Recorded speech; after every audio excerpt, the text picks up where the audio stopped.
SER Podcast. Estás escuchando el Abierto de Hoy por Hoy. Cada día analizamos las noticias más relevantes de la actualidad, las claves políticas, económicas y sociales, con las voces de los protagonistas y los distintos puntos de vista de nuestros tertulianos. Tiempo para el análisis, tiempo para el abierto en Hoy por Hoy. Hoy es San Isidro y es festivo en la ciudad, solo en la ciudad de Madrid. Y claro, yo no había sido consciente, pero me he dado cuenta que he convocado a los 3 analistas que viven en Madrid. Que también digo yo que podría haberles convocado de otros sitios y dejarles hacer fiesta. Pero es que de verdad que ahora cuando lo he visto he pensado, bueno, os he visto aquí a los 3 y digo, si los 3 son de aquí. Bueno, viven aquí, no son de aquí, pero viven aquí. Estefanía Molina, buenos días. Muy buenos días. Nacho Corredor, muy buenos días. Espera, que no tienes el micrófono abierto. A ver, ahora. Me has hecho dormir poco. Ya, pero no fui consciente. Te prometo que cuando hice la convocatoria... ¿Sabes qué pasa? Que a los que hacemos la radio, los festivos nos afectan tirando a poco o tirando a nada. Entonces nunca piensas que es festivo. Y entonces, bueno, a Ignacio Escolar lo convoqué adrede porque sé que quería salir de casa. Deseando salir de casa. Se reincorpora hoy después de haber gastado una parte de su baja de paternidad. Las primeras 6 semanas nada más. Me tomaré el resto del tiempo el verano. Pues enhorabuena por esa familia ya... importante que empiezas a tener, numerosa. El nombre técnico es numerosa. Exacto. Y yo sé que los padres, y además cuando más hijos van teniendo, les gusta salir de casa unas horas así para airarse, padres y madres, ¿eh? Y digo, pues venga, lo voy a convocar. Bueno, vamos a empezar, y además, hablando de algo tan local como es una fiesta de una ciudad, que ni siquiera es festivo en la comunidad, es fiesta de una ciudad, pero vamos a empezar fuera de España, y vamos a empezar con la guerra en Gaza, con los ataques de Israel en Gaza, porque hay varios aspectos que yo creo que son importantes que pongamos hoy sobre la mesa. Primero, el propio olvido muchas veces del conflicto, porque como Ucrania ha ido ocupando más espacio, que ahora también hablaremos de ello, porque la política nacional y las cuitas nacionales y el fango nacional a veces nos despistan un poco. Yo creo que es importante volver a poner la atención en lo que está pasando en Gaza, porque ya saben que Israel rompió unilateralmente la tregua y desde que lo hizo por sorpresa no ha parado ni un instante los ataques, y lo que está pasando en estas últimas horas en la franja de Gaza recuerda lo que pasó en los primeros momentos de la invasión. De hecho, nunca detuvo la violencia del todo, pero en marzo ordenó una oleada de ataques masivos que dejaron cientos de muertos en toda la franja, así que ha ido medrando en sus planes cada día. Creó una estructura de gobierno encargada de expulsar a los gazatíes para quedarse en la franja, y ahora vuelve a incrementar la intensidad, como les decía, de estos bombardeos de cada noche. Ayer, para que se hagan una idea, ejecutó el que por sí solo deja el mayor número de muertos desde la ruptura, desde alto el fuego, 80 fallecidos, ayer 22 de ellos niños. Pablo Morán, buenos días. Hola Ángeles, buenos días. Pablo, y además esta noche Israel ha atacado de nuevo distintos puntos de la franja. Hay decenas de muertos, al menos 43 según Al Jazeera. Esta es la imagen ahora mismo en Gaza, ¿no, Pablo? Sí, y hoy también el grueso de los ataques parece que se está concentrando al sur de Gaza, en Han Yunis, donde Israel cree que se esconde el líder de Hamas, Mohamed Sinwar, hermano del cerebro de los ataques del 7 de octubre, al que Israel mató hace 7 meses.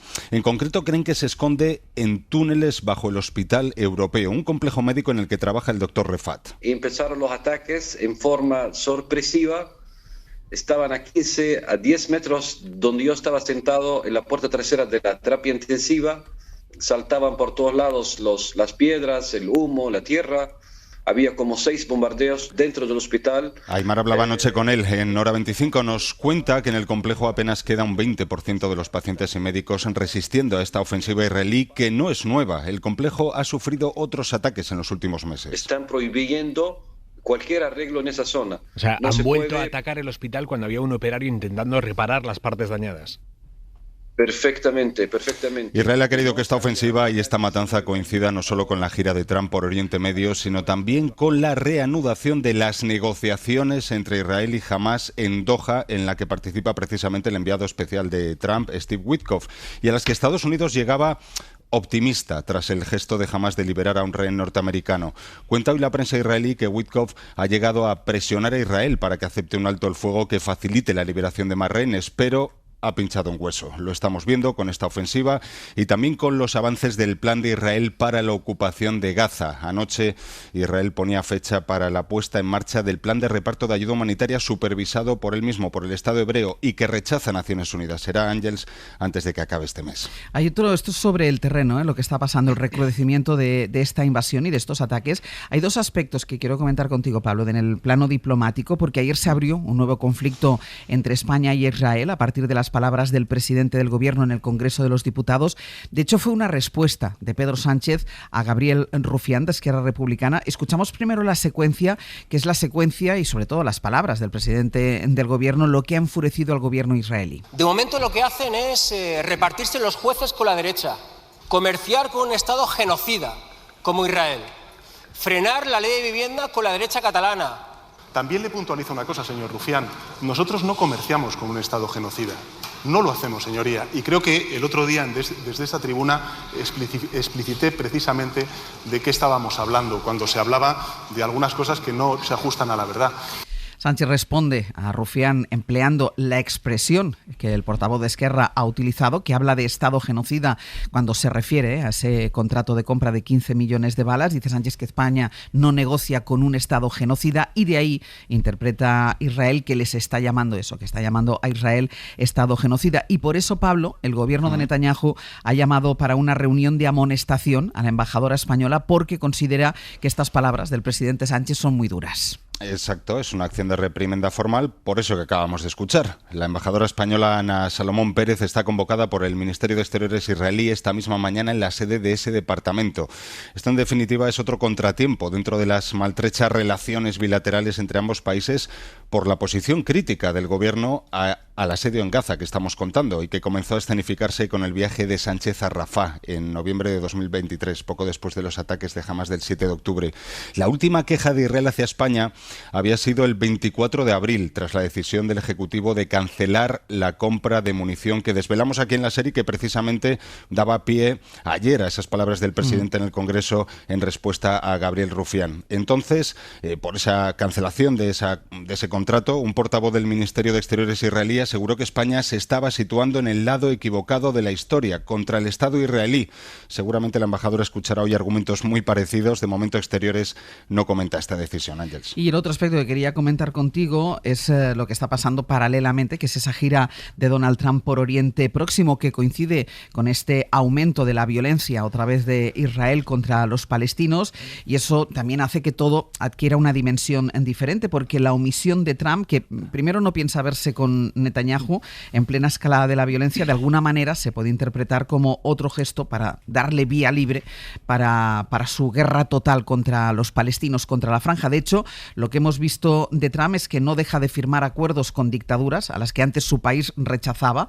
Lo ha hecho con Arabia Saudí y con Qatar. Qatar, recordemos, país mediador en el conflicto, en la guerra de Gaza, después de verse con el líder sirio que antes relacionaba directamente con Al-Qaeda, Pablo. Sí, y particularmente para el gobierno interino de Siria, los resultados de esa foto, de su encuentro con Trump y sus decisiones son un avance porque les rehabilita en el mapa internacional. El presidente al-Shara lo celebraba anoche con este mensaje a la nación. Un mensaje en el que calificaba de histórica y valiente la decisión de Trump de levantar las sanciones a Siria que mantenía Estados Unidos a pesar de la huida de Bashar al-Assad el pasado mes de diciembre. El gobierno interino ve ahí una oportunidad clara para la llegada de inversiones que mejoren la economía siria y faciliten la reconstrucción. Bueno, de entrada es reseñable lo que ha conseguido el propio presidente sirio, o los negocios, en pocos meses. Pasar de que la Casa Blanca ofrezca $10 millones por su cabeza a que el presidente lo elogie en público, como hizo Trump en su vuelo hacia Qatar. Hay que afinar un poco el oído, Ángels, para entenderlo, porque lo comentó a bordo del Air Force One. Bueno, Trump quedó impresionado por al-Shara, lo definió como un luchador joven y atractivo. un tipo con un pasado duro, sentenció. No obstante, sí que trasladó al Sarraj las contraprestaciones que espera Estados Unidos a cambio del levantamiento de esas sanciones. Y entre ellas hay una muy espinosa para Damasco, es la firma de los acuerdos de Abraham que implican el reconocimiento del Estado de Israel. Pablo, gracias. A ti, hasta luego. Vamos a ordenar un poco todo lo que hemos estado contando, porque decimos ahí los ataques que se han recrudecido en las últimas horas con esos más de 80 muertos en los ataques de esta mañana, los 22 niños asesinados ayer en los ataques contra un hospital. Y claro, lo que pasa, Ignacio, es que Netanyahu tiene vía libre, es decir, nadie pone pie en pared, nadie le frena, nadie le para, y esta oportunidad, además de gira en Oriente Próximo de Donald Trump, que, bueno, recordemos que él quería acabar cuanto antes con esto y convertir Gaza con un resort, todo hay que decirlo, pero claro, que ni siquiera se haya visto con Netanyahu, da esa sensación de que para adelante lo que Netanyahu quiera. Sí, es que es terrible, porque cuando escuchas las palabras del presidente del gobierno en el Parlamento es bastante evidente que se le escapa, es decir, es una respuesta parlamentaria, no una meditada decisión. Bueno, se le escapa porque utiliza el mismo término con el que le están preguntando. Pero lo grave de este asunto no es el escándalo de Israel, es que realmente lo que tenemos en Israel y lo que está haciendo Israel en Palestina tiene bastantes indicios de ser un genocidio. Y no es una cosa que diga yo, es una cosa que está investigando la Corte Penal Internacional porque existe una denuncia formal por parte de Sudáfrica y porque las evidencias están a la vista de todos. Un genocidio, la gente piensa que es el Holocausto. Un genocidio no es meter a la gente en cámaras de gas, como ocurrió con los judíos durante la Segunda Guerra Mundial por parte del régimen nazi. Eso además es un genocidio, pero no tiene que ser así para que sea un genocidio. Un genocidio, según la definición de Naciones Unidas, es el intento de dañar de manera o de exterminar de manera total o parcial a un grupo étnico, religioso, cultural, determinado por medio de actos de crímenes de guerra. Y está bastante detallado y es que lamentablemente para la humanidad lo que está pasando en Palestina tiene estos visos. Es intentar, lo que plantea Trump de mandar a toda la gente fuera y desplazarlas a la fuerza es un genocidio, porque según distintas resoluciones de esta misma Corte Penal Internacional, en otros casos los desplazamientos forzosos son genocidio, aunque no mates a nadie inmediatamente. Bombardear a civiles inocentes, como pasa de manera cotidiana, es un crimen de guerra y también puede formar parte de un genocidio. Y todo esto, todo el plan, hacerlo de manera sistemática, como no ocultan en sus declaraciones públicas buena parte del gobierno de Israel y de sus aliados políticos, que lo que pretenden es que se vayan para siempre y que no vuelvan más, pues claro que es un genocidio. No hace falta que los metas en cámaras de gas, como lamentablemente ocurrió el siglo pasado. No hace falta. Puede haber un genocidio sin necesidad de llegar al horror que supuso el Holocausto en la historia de la humanidad. Y creo que en fin, yo no criticaría a Sánchez por haber dicho genocida en una respuesta parlamentaria, si acaso por no ir todavía más allá, a pesar de que creo que el gobierno español es, dentro de los gobiernos europeos, el que mejor está dando el tipo, al lado de todo lo que está ocurriendo, con el silencio absoluto de buena parte de la comunidad internacional con estos crímenes y con estos indicios clarísimos, en mi opinión, de genocidio. Estefanía. Sí, yo creo que estamos en un contexto donde es ya casi imposible parar a Israel. Por un lado, porque Trump llegó al gobierno de Estados Unidos vendiendo esta idea de que era fácil y sencillo solucionar todos los conflictos en el mundo, mientras vemos que eso no está siendo así. Está de gira por Oriente Medio y se siguen produciendo esos bombardeos y increíbles matanzas. Por otro lado, porque Trump vendió esta idea de, bueno, pues sí, el resort es un sitio hermoso, se pueden construir casas, etcétera, mientras hay una especie de contradicción porque su propio embajador de Estados Unidos en Israel dijo que ahora Trump ha ordenado mandar ayuda humanitaria a Gaza. Es decir, los días pares una cosa nos parece muy grave, los días impares se avalan los planes de Netanyahu porque Israel es su socio en la región. Pero ahora mismo la situación es especialmente crítica. Estaba yo buscando datos para que nos hagamos una idea. Hay 500.000 de personas palestinas en Gaza al borde de la hambruna. Un 90% de los 2,3 millones de ciudadanos que se calcula que hay allí están ahora mismo desplazados. Es decir, la vida no sigue como a veces algunos creen. No, aquí los bombardeos se producen en una región. La gente está totalmente colapsada. Y luego la incapacidad de asumir ninguna crítica sin caer a veces en acusaciones de estar en contra de los judíos o de la propia religión hebrea. Por ejemplo, Macron le dijo a Netanyahu que le parecía vergonzoso sus planes. Y Netanyahu le acusó de ayudar o de apoyar a Hamás. La ministra de Exteriores de Canadá acusó a Israel de provocar una hambruna como un arma política, ¿no? La privación del hambre como arma política.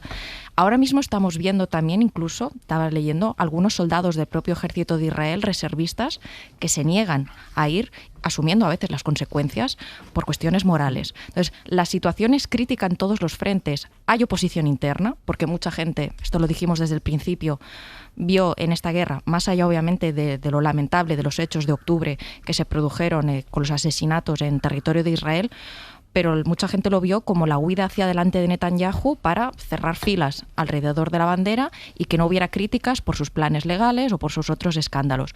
Vemos que hay oposición interna, vemos que Estados Unidos, el propio Estados Unidos, la gente que apoyaba a Biden protestó en las universidades. Vemos que hay esta idea de, bueno, hay que introducir ayuda humanitaria, pero al final del día, pese a la oposición internacional, nadie hace realmente nada. Y yo creo que ahí el presidente del gobierno, aunque ayer hizo estas declaraciones, sí que hay periodistas que revelan que aunque se canceló el contrato famoso de los 6 millones de euros de penalización, hay otros contratos que podrían seguir en curso. La posición de España de fondo en Oriente Medio no solo es la correcta, sino que además es la buena. De un conflicto que, en fin, spoiler, no ha creado Pedro Sánchez, lleva 7 décadas, lleva 70 años en marcha. En mayo del 24, el Real Instituto Elcano publicó una encuesta sobre la percepción de los españoles. Y la realidad es que la posición de España, la posición expresada a través del Gobierno de España, es también la posición de los españoles. El 60% de los españoles creen que el conflicto debe solucionarse con 2 estados.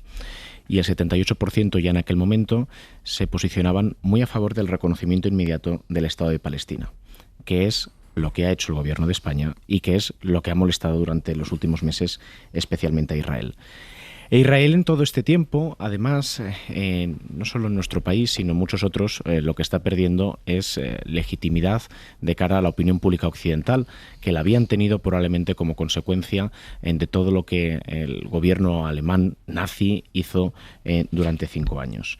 El 63% de los españoles creían en 2016 que ambas partes en el conflicto en Oriente Medio tenían la misma responsabilidad. Hoy, y solo 1/3 culpaban a Israel. Hoy esos porcentajes se han invertido, lo cual evidencia que la posición del Gobierno de España no solo es la correcta, es la buena, y además cuenta con el apoyo de la ciudadanía en nuestro país, que además a nuestro país le está dando un elemento de influencia singular en un contexto de turbulencias geopolíticas ante todo el mundo árabe, que además antecede decisiones que parece que quieren tomar en otros países. Macron hace un mes sugería que en junio podría reconocer a un Estado palestino. En el Reino Unido los laboristas están por la misma labor después de que 140 países ya lo hayan hecho. Dice una columna de Haaretz publicada esta semana: no quiero estar en el lado de los que permanecen en silencio y no hacen nada, porque la oscuridad no es solo estar con aquellos que aprietan el gatillo, sino se encuentra también en el silencio que tienen aquellos que no sufren por lo que pasa alrededor. Ya, Nacho, pero el silencio es mayoritario. Es decir, que la postura de España, y lo decía antes Ignacio, la postura de España es verdad que quizás la que va siempre un paso más adelante del resto de socios europeos, del resto de la comunidad internacional, pero el silencio al que se refiere esta columna de Haaretz es mayoritario. Es decir, no hay ningún tipo de presión a nada y a nadie para que pare Netanyahu esta masacre o este genocidio. Los complejos de algunos gobiernos de Occidente en relación a este tema se explican por la historia del siglo XX y en particular... Ya, pero en algún momento habrá que superarlo. Probablemente, y debe haber una correlación de fuerzas también distinta que lo haga posible. Estefanía, yo creo que señalaba una constatación. Hasta que Estados Unidos no ponga freno, Israel no va a tener freno. Porque el freno se pone por la base de la fuerza. Esa es la realidad. Y en las democracias se intenta que el freno se ponga por la base de la legitimidad que tienen las opiniones de los ciudadanos en relación a lo que dicen sus gobiernos.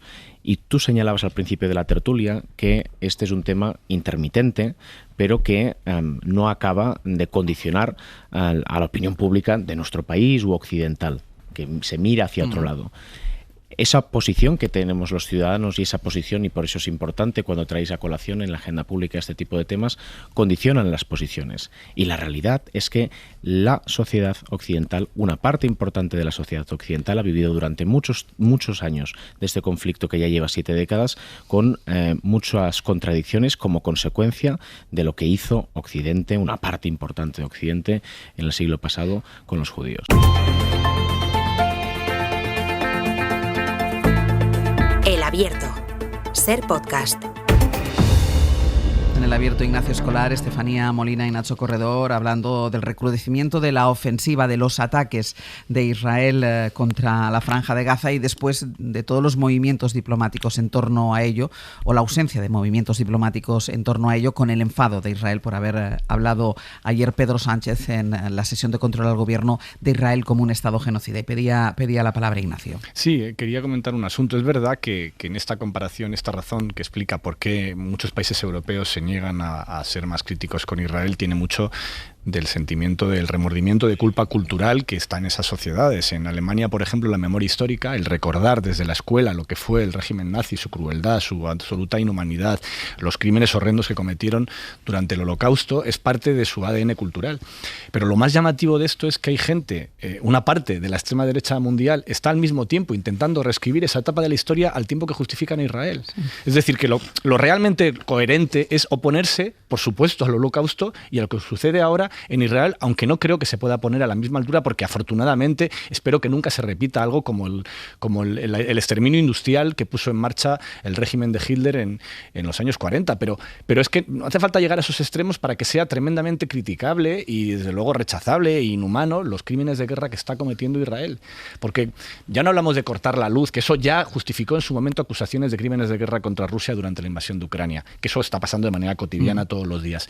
Estamos hablando de desplazamientos forzados de población que pretenden que sean permanentes. ¿Por qué esta presión de que se vayan para siempre de aquí, que no oculta una parte de los discursos de la derecha israelí, entra en la definición de lo que es un genocidio? Sin que se muera nadie, sin que asesines a nadie. No hace falta que además les bombardees, como están haciendo de manera sistemática desde hace meses. No hace falta que además ya ni te molestes en ocultar cuando existen eso que antes se llamaba daños colaterales, que son civiles inocentes, mujeres, niños, gente que no tiene nada que ver con los también condenables crímenes de Hamás, que tampoco hace falta que te parezca bien Hamás, ni minusvalorar lo que supuso los asesinatos y la masacre que puso en marcha Hamás para criticar esto. Entonces me parece que aquí el problema es que una parte de los líderes europeos, más allá de que les sea más complejo pelear con su opinión pública e intentar explicarles que los derechos humanos se violan en el siglo XX y en el siglo XXI, hay también una parte de intereses que Trump no oculta, porque ahora mismo, ¿cuál es lo que define la política exterior de Trump? ¿Algo más que los intereses? ¿Cómo es posible que haya más sanciones para Europa que para los países que antes se les criticaba por violar los derechos humanos? Ayer, Ignacio, recordábamos otras visitas de otros, podemos remontarnos muy atrás en la historia, de otros presidentes de los Estados Unidos a Oriente Próximo, que eran para intentos de paz, para intentos de negociación, para intentar sentar en la misma mesa a líderes palestinos. No, Donald Trump ha ido a Oriente Medio a hacer negocio. Es decir, nosotros cada vez que hablamos de esta gira ha conseguido un contrato de 600.000 millones, ha conseguido un contrato, ha ido para eso. Es así.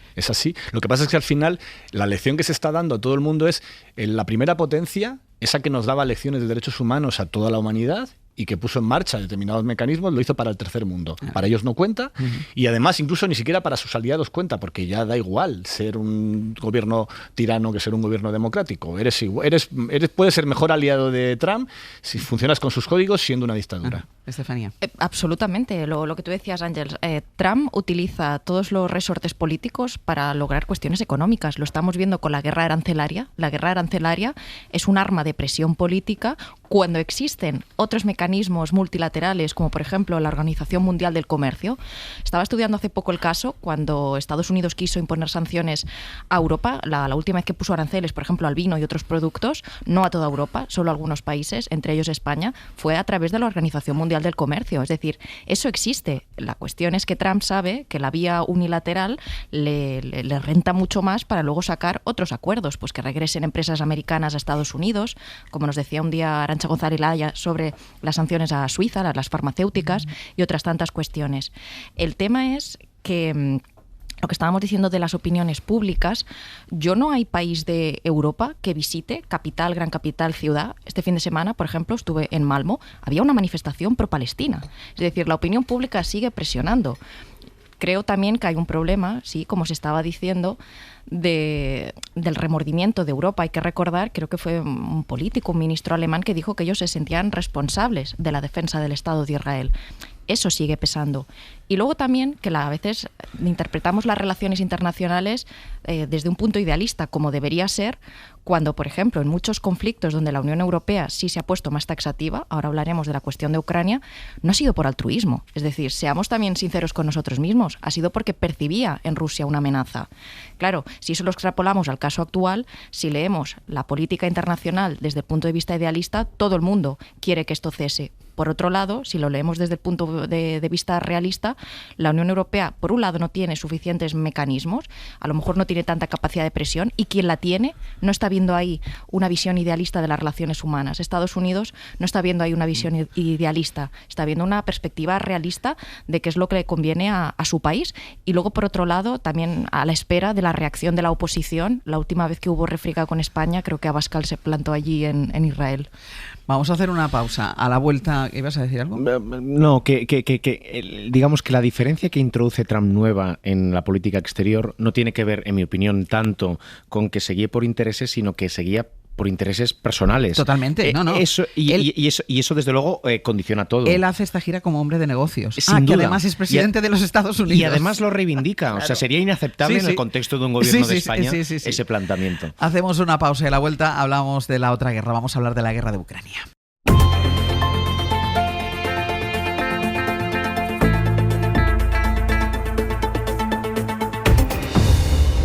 Abierto Ignacio Escolar, Estefanía Molina y Nacho Corredor. Vamos con la otra guerra, con la guerra de Ucrania, porque el futuro de este conflicto pasa hoy por la ciudad turca de Estambul. Hoy tiene que haber esa primera reunión, ese primer cara a cara en 3 años entre negociadores rusos y negociadores ucranianos, una cita a la que finalmente no ha acudido Vladimir Putin, a pesar de que fue él quien propuso a Zelensky retomar los contactos directos para encontrar una salida a la guerra, a la crisis. Enviado especial a Ucrania, Nicolás Castellano, hola de nuevo.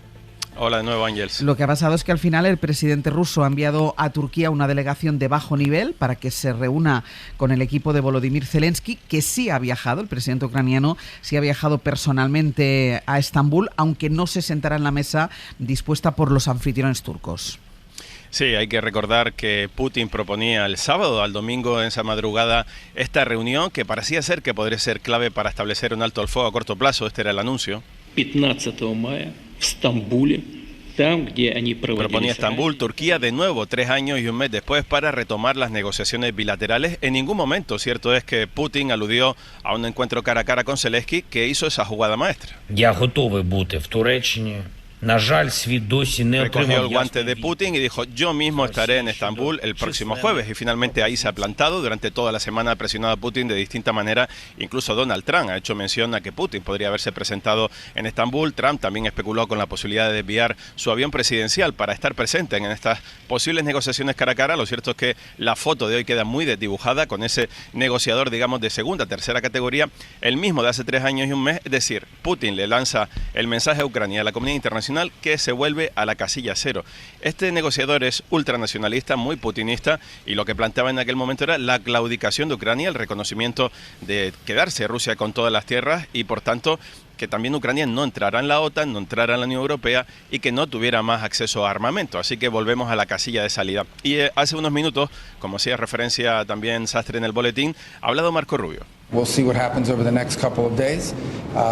espera resultados en los próximos días, y de todas maneras dice que Estados Unidos está abierto a cualquier fórmula para intentar encontrar esa paz. Lo cierto es que esta noche, Ángels, aquí han continuado los ataques por prácticamente todo el país. Claro, eso es lo que iba a decirte sobre el terreno. Esto es la cuestión diplomática, pero sobre el terreno la guerra continúa, y continúa cobrándose decenas de vidas a diario. Tú has pasado la noche en un hospital del frente donde has constatado la llegada incesante de heridos a unos servicios médicos que no pueden parar de trabajar, que no se pueden detener.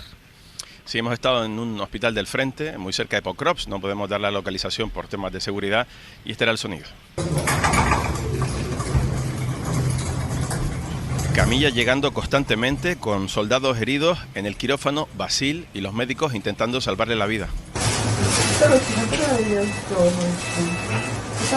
Impresionaba a Ángels las manos de ese soldado, el rostro famélico, manos negras, hacía mucho tiempo que no se podía sanear, duchar, el olor era tremendo y también las heridas que tenía en el estómago, en las piernas y los gritos de dolor cuando, a pesar de que le habían puesto morfina, no soportaba que lo tocaran los médicos, le hacían una ecografía en el tórax para comprobar los daños. Otro Basil de 44 años acababa de llegar y nos enseñaba su brazo. Un soldado ruso que estaba en cautiverio cogió el rifle y empezó y quería matar a todos. Él reaccionó, él como bloqueó a este soldado y resulta que él recibió esta herida de una bala. Pero salvó. Un disparo que le destrozó el radio, vimos después la radiografía con el hueso absolutamente roto. Y Damián, de 28 años, acababa de ser herido también en Pokrovsk.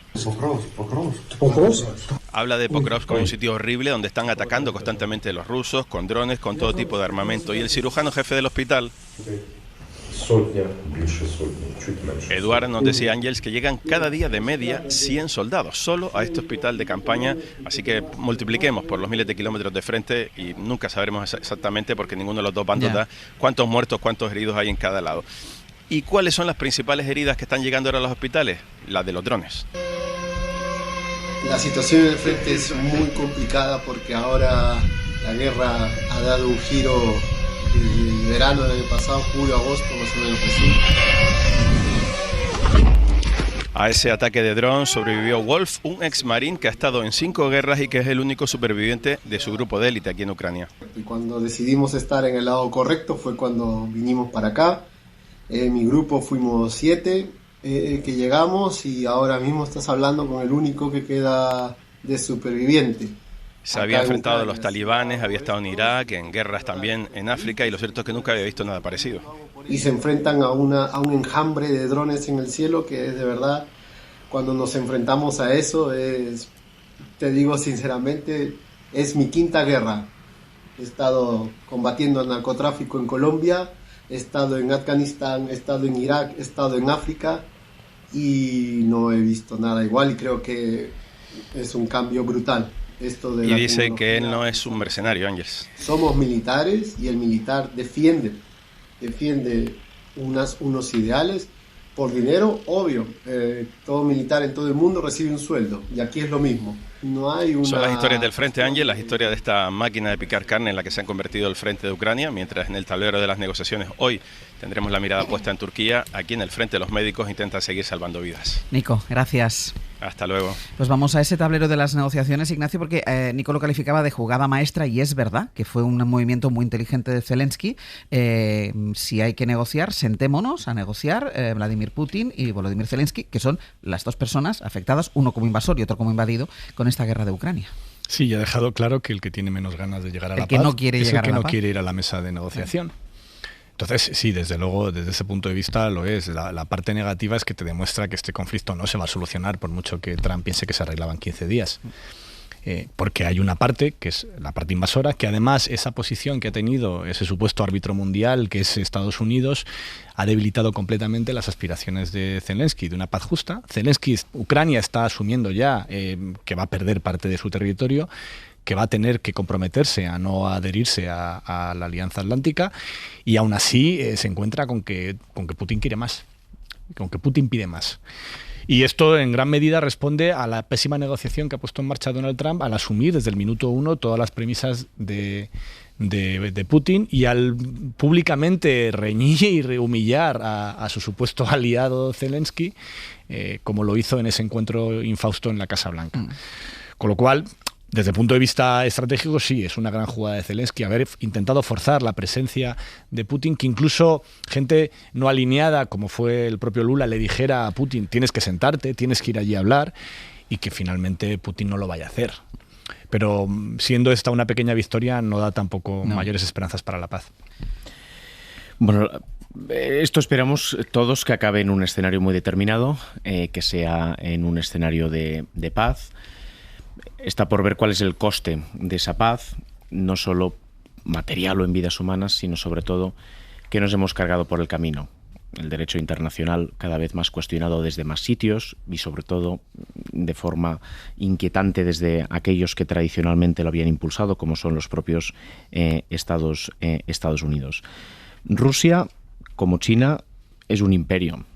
En términos históricos, yo diría que hasta geográficos, y conviene saberlo para entender cómo actúan los imperios.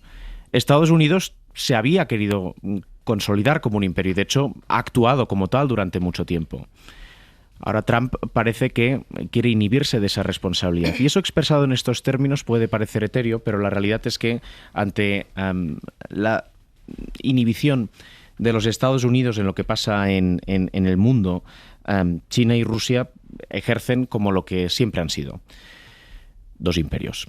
Y es bueno saberlo porque también probablemente en los últimos meses y años, desde la Unión Europea, no hemos tenido claro lo que implica que Rusia sea un imperio. Un imperio con el que convivimos, porque de hecho compartimos continente. Rusia es Europa también, no es la Unión Europea. Y si la Unión Europea no tiene capacidad en este contexto de generar una lógica de incentivos que frenen ese alma imperialista de Rusia, es, y creo que conviene decirlo, porque no tiene capacidad de disuasión militar. Y como la Unión Europea no tiene capacidad de disuasión militar, no tiene armas que fuercen a una resolución diplomática de este conflicto. Quien lo tiene, y lo tenía, son los Estados Unidos, que es gracias a quien, y a la administración Biden en particular, Zelensky pudo resistir durante los primeros meses de esta guerra. Desaparecido la vocación de los Estados Unidos de ejercer, muy criticado, por cierto, durante mucho tiempo esa vocación por una parte de la parte más progresista de Occidente, del guardián de las libertades en Occidente, la pista de aterrizaje para Rusia o China es impresionante. Estefanía. También creo que es un movimiento inteligentísimo por parte de Zelensky, porque aquí hay que tener en cuenta que se está librando una guerra en el campo de batalla, pero también otra en los despachos. Y cargarse de argumentos, demostrar Zelensky que él sí que está dispuesto a llegar hasta el final para llegar a un acuerdo, creo que arrincona a Trump desde que él y su vicepresidente han comprado de forma acrítica absolutamente todo el ideario y la postura del Kremlin. Eso demuestra también para estos partidos y personas que dicen en nuestro país que Pedro Sánchez y Ursula von der Leyen son los señores de la guerra, que a lo mejor el señor de la guerra es el que no quiere estar sentado hoy en esa negociación, que es Vladimir Putin. Esto de comparar agresores con agredidos clama un poquito al cielo. Y aquí, en esta negociación, hay la idea que sale estos días de que en el año 2022, en marzo, ya se había intentado una especie de negociación y dice el relato prorruso, el relato ruso, que es que los aliados de Occidente habían vetado la posibilidad de que Zelensky llegara a un acuerdo. Hay que recordar que pasó en marzo del 22. Para empezar, hoy sigue habiendo guerra 3 años después, porque Ucrania resistió y yo creo que es algo que no se esperaba a Rusia. Hay un libro muy interesante de Simon Schuster, que es el corresponsal del Time, que cuenta que parte de la estrategia rusa en muchos sitios que había ido invadiendo a lo largo de la historia era que cayera la capital. Y un asesor de Zelensky le dijo que era precisamente lo que había que proteger, y es lo que movilizaron tropas hacia Kiev y protegieron el aeropuerto de Hostomel. ¿Qué ocurrió? Gracias a eso, Kiev resistió y luego también Ucrania pudo recuperar el frente de Kharkov. Por tanto, en aquel momento, Rusia no se sentó en la mesa en el año 2022, en marzo, porque de buena voluntad quería un acuerdo. Se sentó porque temía que hubiera un colapso del ejército ruso. Eso es básicamente lo que pasó. Y Ucrania, con muy poca ayuda, se vio que podía resistir y que los aliados le podían ayudar a intentar recuperar territorio. Más allá de eso, yo creo que lo más importante sigue siendo lo que dijo Zelensky en la Casa Blanca: garantías de que Rusia no les vuelva a invadir. Esto es fundamental. E insisto, esta guerra nunca ha sido por territorios. Esta guerra ha sido porque Rusia no puede soportar que donde cree el nacionalismo ruso, que nació la madre patria rusa, que es Ucrania geográficamente, avance a ser un país más occidental, más democrático, con muchas más libertades, porque por comparación Rusia cada vez es una autocracia más cruda. Y claro, sus ciudadanos, si creen que los ucranianos son rusos descarriados y tienen más democracia que ellos, algún día eso va a ser flagrante. Nacho, ¿querías añadir algo por cerrar? Sí, bueno, muy rápido. Digamos que comparto los sesgos, que además creo que son los correctos, de interpretación de este conflicto de Estefanía, pero quiero añadir algún elemento adicional. Rusia no va a dar ninguna garantía nunca de no volver a invadir a Ucrania. No lo va a hacer. No va a ocurrir. Y como no va a ocurrir, y todos deseamos que haya un escenario, por lo menos de ausencia de conflicto, habrá que buscar algún tipo de solución que permita llegar a ese escenario sabiendo que eso no va a ocurrir. Porque incluso si Putin lo hiciera, Rusia, que tiene una tendencia histórica a actuar como un imperio, no va a dar ninguna garantía. Y dos, Ucrania resistió de forma sorprendente para todos por el liderazgo de su presidente, que 3 años después sigue al frente. Pero Ucrania resistió porque una parte de Occidente decidió que lo bueno era ayudarle. Si no hubiera decidido esa parte occidente, Estados Unidos y la Unión Europea, que había que ayudarlo, no hubiera resistido, como ha pasado y pasa en tantos conflictos, en tantos sitios, permanentemente. Y cuando tenemos a Estados Unidos, que se está inhibiendo de la responsabilidad que había liderado históricamente de defender el mundo libre, insisto, ante la crítica de una parte de los progresistas del mundo, vemos cuáles son las capacidades o no que tiene Ucrania. Te dejaré cerrar a la vuelta, Estefanía.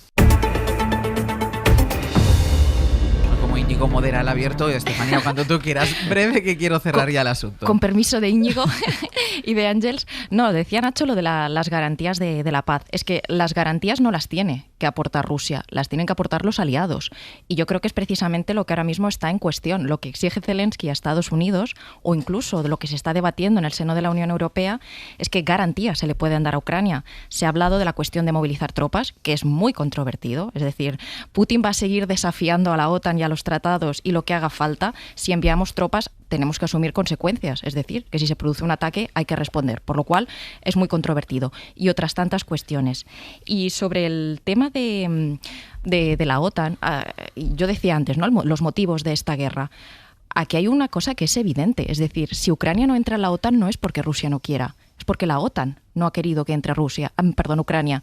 Y esto explica, y también ahí le llevo la contraria a Nacho, yo creo que desde el minuto 1 sí se asumió el riesgo de que el imperio ruso colapsara. Vamos a llamarlo imperio ruso, en el sentido de a Ucrania se le fueron dando la ayuda a cuentagotas, intentando no dañar las líneas rojas de Putin por miedo a esto de que se nos tira un arma nuclear, etcétera. Esto ha generado que Ucrania ha ido combatiendo con una mano a la espalda y no con toda la ayuda que podría haber requerido en cada momento. Hasta hace poco, o sea, hasta no hace poco, no habían llegado los aviones de combate. Es decir, esta idea de que no hemos tenido en cuenta que Rusia era una amenaza desde el minuto 1. Tanto es así que no la hemos ayudado suficiente. Yo es una teoría que sostengo. Creo que no hemos ayudado suficiente a Ucrania a ganar esta guerra porque siempre hubo miedo a la caída del imperio ruso. Muy breve, 15 segundos. Bueno, porque la realidad me gustaría saber y que algún día destiláramos qué significa ganar esta guerra y qué consecuencias tiene ganar esta guerra. Porque es evidente que ganar esta guerra no sería tampoco gratis para el resto del mundo, más allá de los ucranianos. Y un elemento provocador para la siguiente tertulia, Ángels. La de la semana que viene. En Cuba, cuando hubo maniobras con misiles, el mundo se paró. La OTAN probablemente ha hecho cosas análogas que expliquen también la dinámica en la que hoy estamos. Cierro ya así este asunto y lo voy a hacer además con unas palabras de Donald Trump. Estábamos viendo aquí en las televisiones internacionales cómo estaba compareciendo en Doha, estaba hablando sobre todo de cuestiones económicas, pero le han preguntado y ha hecho referencia a su posible visita a Estambul, a esta reunión que tiene que producirse hoy ya entre delegaciones, ante la no asistencia de Putin, entre delegaciones de Rusia y de Ucrania. Y esto es lo que ha dicho Donald Trump. I was thinking about going. Dice, estaba pensando en ir a Estambul, pero es muy difícil por lo que estamos haciendo hoy y mañana. Si algo pasara, iría el viernes si fuera apropiado, pero tenemos gente ahora mismo negociando y creo que solo espero que Rusia y Ucrania puedan hacer algo porque tiene que parar. Estas son las palabras de Donald Trump hace tan solo unos minutos en Doha sobre las negociaciones que se tienen que producir hoy en Estambul entre delegaciones de Rusia y de Ucrania. Y vamos a llegar a España, vamos a venir hacia España porque hay dos cuestiones. Una son los famosos mensajes de WhatsApp cruzadas entre el presidente del gobierno y José Luis Ábalos, pero otros todo lo que tiene que ver con la DANA y la gestión de la DANA, porque hay varios asuntos que yo creo que esta mañana que vale la pena que analicemos. Y vamos a empezar por la estrategia que ha decidido optar la que fue consellera de la Generalitat Valenciana, Salomé Pradas. Ella era la responsable de emergencias, la cesó Mazón y la imputó después la jueza de Catarroja, que es la que está instruyendo el caso. Ahora Pradas ha presentado una queja ante el Consejo General del Poder Judicial porque quiere que aparte a la jueza, porque dice Pradas que es una jueza que no es imparcial. Miguel Ángel Campos, buenos días. Hola, buenos días, Ángels. Lo primero, ¿tiene alguna posibilidad de conseguirlo esto, Salomé Pradas? ¿Tiene alguna posibilidad de que aparten a esta jueza de la instrucción? Prácticamente ninguna, según fuentes del Poder Judicial, porque el órgano de gobierno de los jueces rechaza de oficio las protestas por cuestiones jurisdiccionales, es decir, por aquellas que pueden resolverse acudiendo a los mecanismos habituales de que dispone el sistema. Lo que hace el Poder Judicial en estos casos es remitir al afectado al órgano competente, en el caso de la consellera Pradas, a la Audiencia Provincial de Valencia, donde pueda recurrir las decisiones de la instructora o recusarlas si considera que ha perdido la imparcialidad. Y luego nos ha llamado la atención alguno de los argumentos, te escuchaba a ti hoy a las 6 de la mañana, alguno de los argumentos que emplea la defensa de Pradas en esa queja. Por ejemplo, se queja de algo como que la jueza mira a la Generalitat cuando hay otras administraciones competentes, aunque la ley deja claro que la protección civil corresponde a las comunidades autónomas, o se queja, por ejemplo, de que la jueza diga que la alerta llegó tarde, cuando llegó más tarde, de las 8 de la tarde, cuando ya había muertos por las calles. Directamente, Ángels, el documento de Pradas está repleto de falsedades, medias verdades u omisiones deliberadas. Se queja, como dices, de que la jueza solo acusa a la Generalitat, descartando a otras administraciones a pesar de que tienen competencias en protección civil. Falso. La Ley de Protección Civil y el Plan de Inundaciones de la propia Generalitat otorgan el mando único al gobierno valenciano. Y si Pradas quería que el gobierno hubiera asumido la gestión, haber declarado la situación 3 de emergencia. El gobierno también pudo arrebatar la gestión de la crisis a la Generalitat, pero como dice la jueza, una vez constatado el desastre, no hubiera servido para salvar a las 228 víctimas mortales, que es lo que se está investigando. Segunda falsedad. Salomé Pradas insiste en su escrito en que existía una codirección del CECOPI con la delegada del gobierno Pilar Bernabé para repartir responsabilidades, pero el mando es único, tal y como establece la propia ley valenciana y corresponde a la Generalitat. De hecho, Ángels, si existía codirección, ¿por qué Pradas desconectó en 2 ocasiones a Bernabé de la reunión del CECOPI? Una para pensar qué hacer y la otra para debatir el mensaje ES Alert. Si hubieran compartido la dirección, esas decisiones habrían sido conjuntas. Además, la exconsellera Pradas critica que la jueza califique el aviso emitido a las 20 y 11 minutos como tardío y erróneo. Fue tardío porque a esa hora ya estaban prácticamente todos muertos, y erróneo porque no aconsejó a los valencianos subir a las partes altas para evitar la inundación que les acabó matando. También censura que la jueza hable de manifiesta pasividad de la Generalitat y de la grosera negligencia de la propia exconsellera y de su número 2, Emilio Argueso.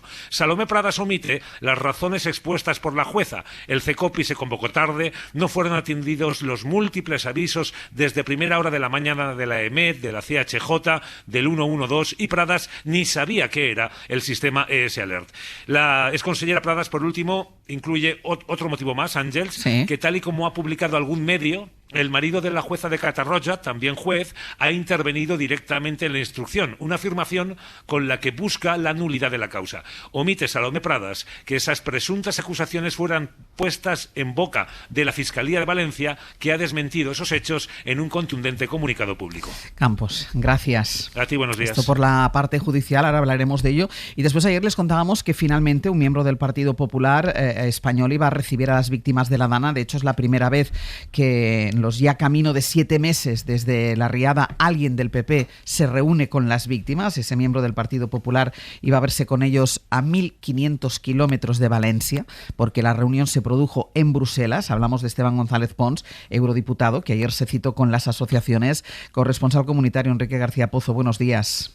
¿Qué tal, Ángels? Buenos días. Pons se vio con las víctimas, rompió esa barrera del PP y además les pidió perdón. Sí, González Pons se ha convertido en el primer dirigente del Partido Popular en recibir a las principales asociaciones de víctimas.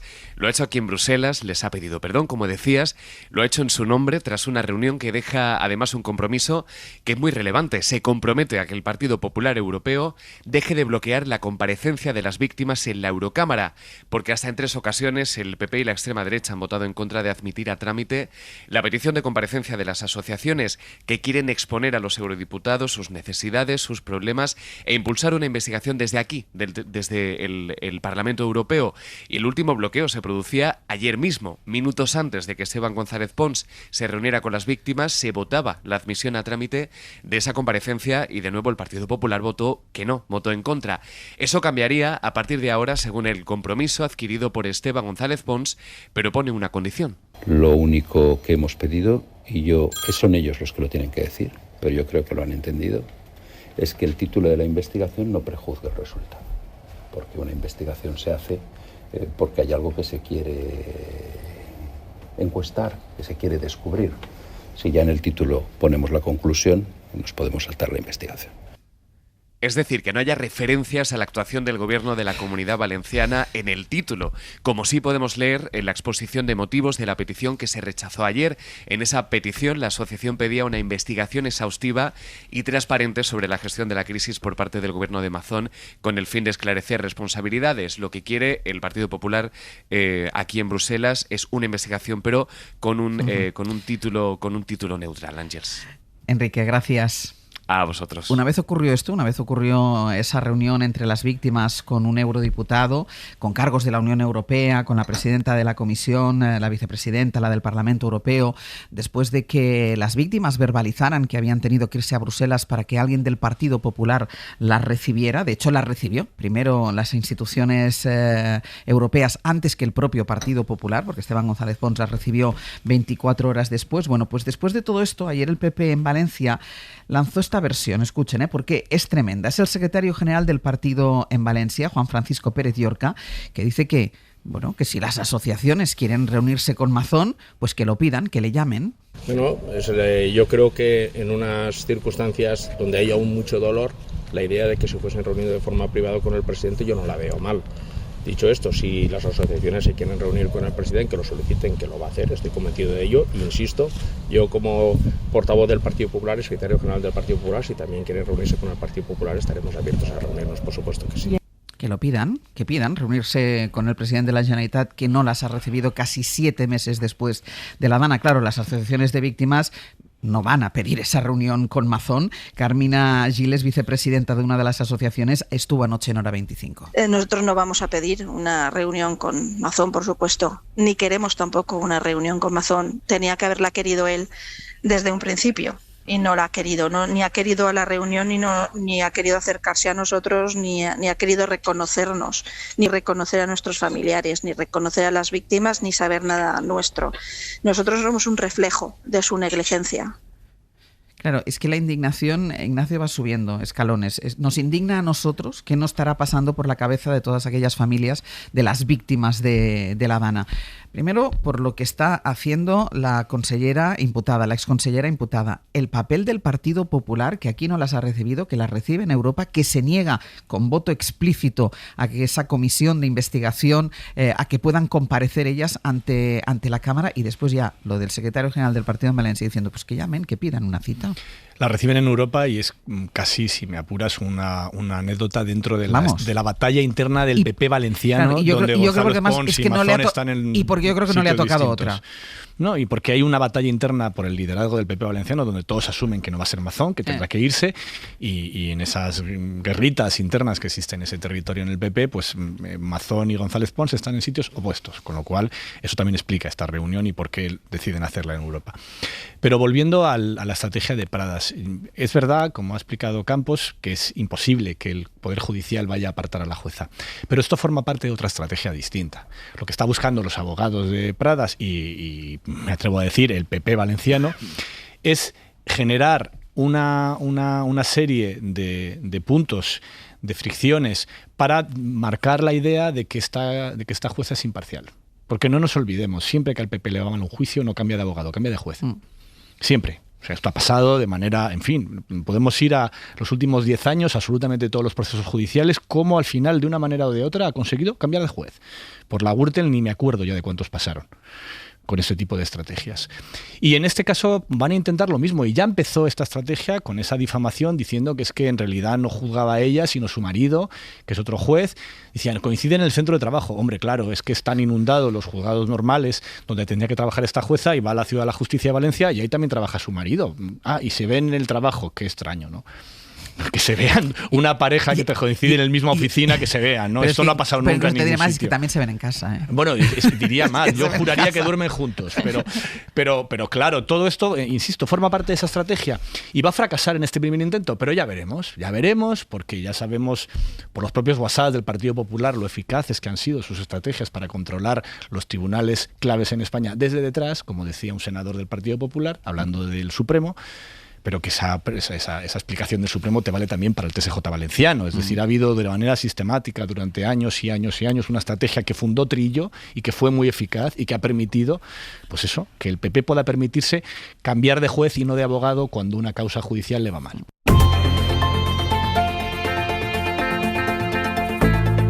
El Abierto. Ser Podcast. En el Abierto, Ignacio Escolar, Estefanía Molina y Nacho Corredor, hablando de la estrategia del Partido Popular en todo lo que tiene que ver con la gestión de la DANA, de ese intento de recusación por parte de la exconsellera imputada de la jueza de Catarrocha que está instruyendo el caso.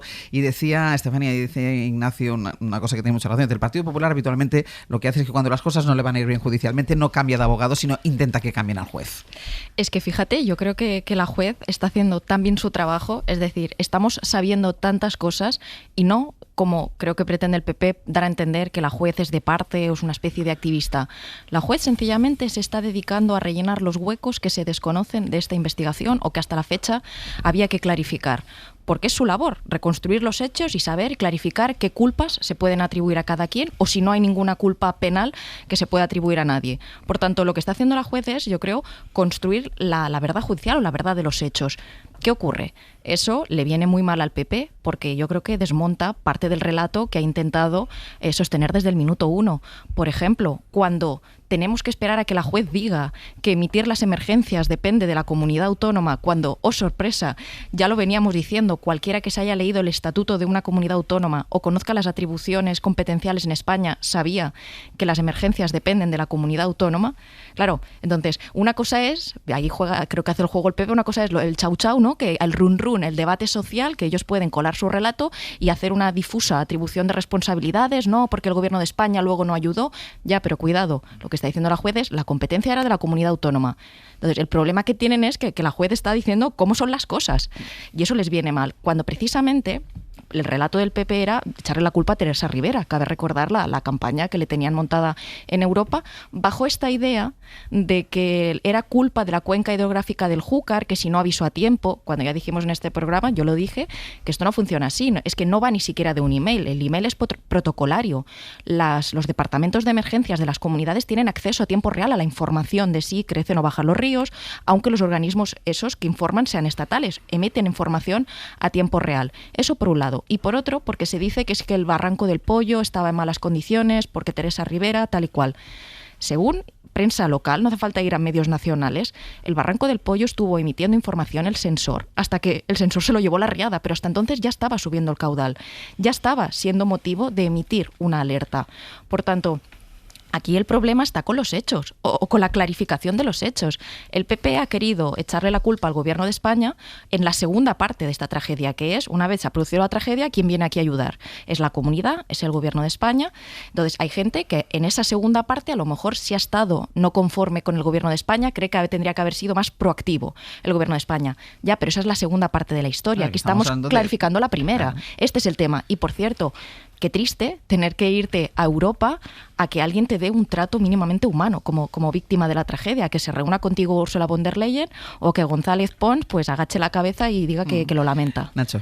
Sin duda es anómalo que la presidenta de la Comisión Europea se haya reunido antes con las víctimas de una catástrofe natural en Valencia que las propias autoridades valencianas, ¿no? Bueno, en todo el intento de defensa penal que hay por parte de algunos de los responsables, está habiendo una asunción de responsabilidades políticas. Lo hemos comentado además en las últimas semanas, cuando se señala si Mazón estaba o no cuando tocaba, intentando inhibirse de responsabilidad penal, diciendo de quién era la competencia o no y señalando dónde estaba o no. En el fondo lo que evidencia es su responsabilidad política que ya le inhabilita, digamos, para el futuro del cargo que representa, ¿no? Y además aquí hay dos temas. Hablaba de las distintas fases Estefanía Molina también. El día de la gestión, el día de la DANA, hubo una concatenación de irresponsabilidades y de malas decisiones. Pero es que 6 meses después las sigue habiendo. Y eso es muy difícil ya de entender.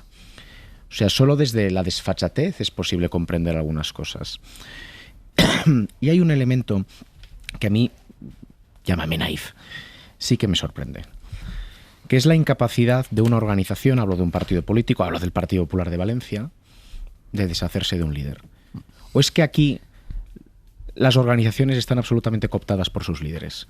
¿Es que los partidos que tienen una función constitucional, que además deben tener un funcionamiento democrático, que además son la base estructural que canalizan la participación política, no tienen capacidad de deshacerse de un líder cuando ese líder es a todas luces irresponsable, incluso, como es evidente por las declaraciones de Esteban González Pons, para sus propios compañeros? Dejadme que apunte, no sé si nos dará mucho tiempo para análisis, pero sí apunte lo último que tiene que ver con el tema de los WhatsApps, de los mensajes que se cruzaron el presidente del gobierno y José Luis Ábalos. Lo último relevante que sabemos es que Ábalos ha reconocido que él entregó una parte de ellos a su equipo de defensa, dice que entregó los mensajes de cuando no estaba ya en el gobierno, pero que él no los filtró al diario El Mundo, que es quien los está publicando, solo que cuando El Mundo le llamó para contrastarlos, él dijo, vale, pues sí, pues no hay ningún problema, pero dice que lo hizo porque eran mensajes positivos, porque mostraban que tenía buena relación con el presidente y porque en ellos se puede ver que Sánchez no ocultaba la razón por la que fue cesado Ábalos. Guillermo Lerma, buenos días. Hola de nuevo, Ángels. En el PSOE piensan que Ábalos está molesto con ellos, pero tampoco quieren señalarle como autor de la filtración que el PSOE ha pedido investigar.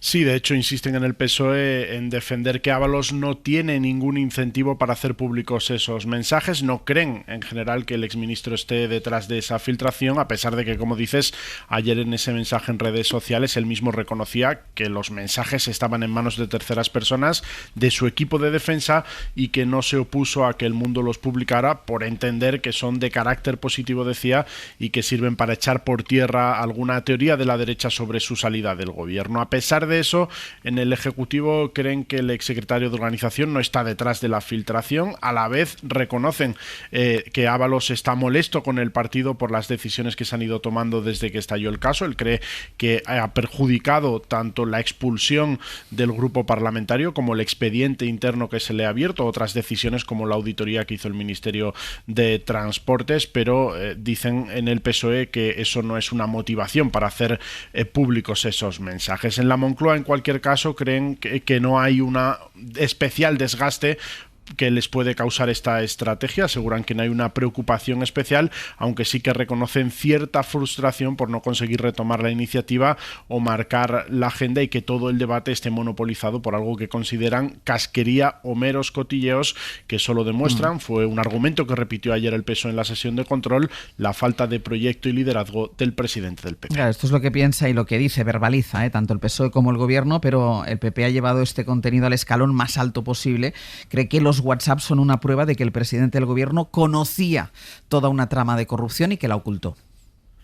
Sí, Génova ve al gobierno muy incómodo con la publicación de las comunicaciones entre el presidente y su exministro, y la orden es no dejar de hacer oposición con este asunto, convertirlo en el tema central del debate parlamentario y dar a cada entrega de esos mensajes la mayor gravedad posible. Por eso Feijóo y los suyos aprovecharon ayer en la sesión de control esas conversaciones en las que Sánchez y Ábalos hablaban sobre Europa para intentar apuntalar la teoría de que hubo algo delictivo en el rescate de la compañía aérea durante la pandemia, algo que por el momento tanto la Audiencia de Madrid como el Supremo han descartado investigar. En cualquier caso, en Génova trasladan la idea de que la intención es seguir adelante con esa ofensiva y que van a intentar seguir manteniendo este tema en el centro del debate parlamentario. Guille, gracias. Hasta luego. No tengo más que un minuto para cada uno, pero bueno, Ignacio, es la oposición de brocha gorda del Partido Popular, al que no le importa ni el contexto ni lo que dicen realmente los mensajes. Es que creo que esa es la clave, basta con leer los mensajes, ¿no? Por ejemplo, una de las acusaciones es: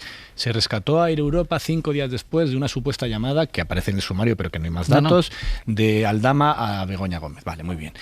A ver, lo raro sería que el presidente del gobierno y el ministro de Transportes, antes de prestar muchísimo dinero a la segunda, tercera aerolínea de España para un momento de crisis por la pandemia, rescatarlo, como se hizo en toda Europa, no hubieran hablado del tema.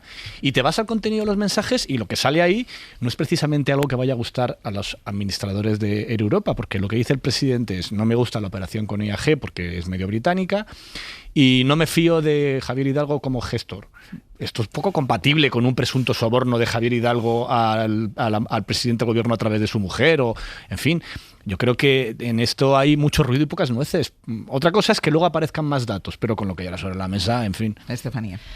Hay algo que a mí me descoloca de la estrategia comunicativa de la emisión de estas exclusivas, y es, por un lado, al parecer, hay cosas que a mí me parecen un poco absurdas. Es decir, no entro ya ni si hay derecho de informar eso o no, pero si alguien cree que una información es muy grave, ¿no? Como lo de Air Europa, lo mezclas con que llames pájara a una de tus ministras. O sea, es decir, me descoloca un poco la estrategia comunicativa de emitir estas exclusivas. Y por otra parte, yo creo que a fin de cuentas aquí lo que va a contar es si realmente estas informaciones tienen una salida judicial. Si no la tienen, es decir, si el juez considera que esto no va a lugar, se apartarán. Entonces, creo que a veces también vivimos más en el ruido que en lo que realmente acabe quedando. Bueno, en general,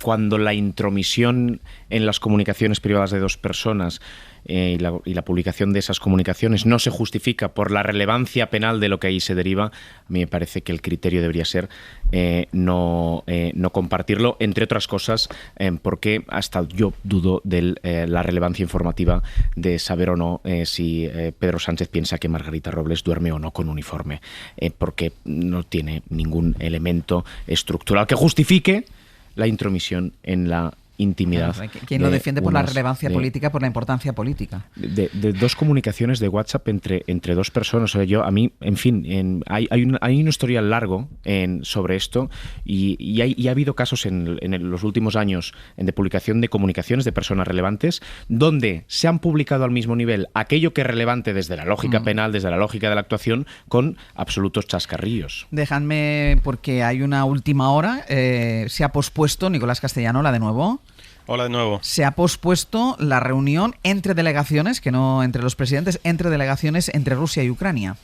Sí, no sabemos exactamente a qué hora se va a retomar, si hoy o mañana o cuándo, porque de hecho fuentes de la presidencia ucraniana acaban de asegurar que mientras Zelensky va a aterrizar en Ankara en unos próximos minutos, hasta que no se reúna con Erdogan no se va a tomar la decisión de cuándo inicia Ucrania esas negociaciones con Rusia. Así que de momento queda todo en el aire y no se sabe si va a comenzar hoy, si será durante el día de hoy, mañana. Lo cierto es que todo está supeditado a esa reunión después de que Putin haya enviado una delegación de segunda fila. Pues pospuestas de momento esa reunión de negociaciones. Nico, gracias. Hasta luego. Sai de casa, vê as horas, solta a roda do vestido, fecha a porta de mansinho.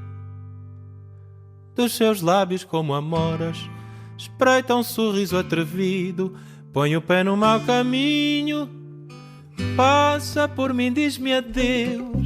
Y en paso vaya apresado. ¿Te gusta esta, Sastre? Mucho. Vale, pues mira, no sé quién de los dos, Ana Ausle, Sergio Castro, ha sido responsable de poner esta música. Me ha tocado a mí por uno de los estrenos. Ah, vale. Así que Antonio Zambullo para hacer el avance. Pues vamos por orden. Primero, ¿por qué vamos a empezar? Pues como lo hacemos siempre los jueves, ordenadamente, con los ministros de Ciencia y Tecnología de este programa, con Jaime García Cantero y también con Nuño Domínguez. Vamos a contestar, entre otras cosas, algunas preguntas. Por ejemplo, ¿qué hace Donald Trump en Arabia acompañado por gente como Elon Musk, Sam Altman o representantes, pero déjame terminar, o representantes del primer nivel como Google, Amazon, Nvidia, Uber o Epic Games, los creadores de Fortnite? Negocios. Y luego también contestaremos a una pregunta muy interesante. ¿Qué supone la terapia inmunoablativa en la lucha contra el cáncer, con resultados, la verdad es que espectaculares en 100 pacientes? Estas son algunas de las cosas que vamos a tratar de responder en el Ministerio. Muy bien. ¿Y qué hace Ángeles Barceló a eso de las 10:30 a 2.000 metros de altura en el Pirineo, en Girona? Pues usted no sabe con quién está hablando. ¿Tengo que subir a 2.000 metros? Sí. Pues chaquetita. Vale. Llévate la chaquetita. La Rebequita. Ve tirando. Pues te toca a ti el ministerio, porque si tengo que llegar... Como en las citas a ciegas que dicen, llevaré un libro y una flor. Vale. Él llevará unos prismáticos. Vale, yo una mochilita, si acaso. Perfecto. Vale, perfecto. Después de clase de lengua con Lola Pons, wow, zas, ring, onomatopeyas. ¿Cuántas cosas se dicen con ellas? ¿Cuántas cosas, Sastre? Vale, ¿qué más? Y después llega el profesor Ocaña, que hoy nos va a hablar de un fenómeno en la cartelera, que es que hay 22 estrenos españoles en el mes de mayo, 22 películas españolas. La que más le ha disgustados, sorprendidos, una quinta portuguesa, pero no es la única. Trae una larga lista de películas, Tras el verano, El cuento del lobo, El cielo de los animales, El instinto, que nos querrá contar para que vayamos 22, a ver las 22. No tenemos tiempo. No, ni dinero, el euromillón. Porque Sergio, nos vamos a Calahorra. Claro, es verdad. Luego vamos a terminar el programa con Ainhoa Aguirregoitia. Recordaréis que hace una semana la mandamos a Vietnam. Ha vuelto, ha comido todo lo que se puede comer allí y nos va a contar cuáles son las cosas que no nos podemos perder gastronómicamente en un lugar como ese, como Vietnam. Vale, donde no vamos a ir en breve. De momento. Bueno, después de Calahorra. Bueno, a lo mejor después de Calahorra, Vietnam. Claro, bueno, claro. Igual hay pues, una combinación de autobús. Igual, sí. Ignacio Escolar, Estefanía Molina, Nacho Corredor, hasta la semana que viene. Adiós. Hasta pronto. Adiós.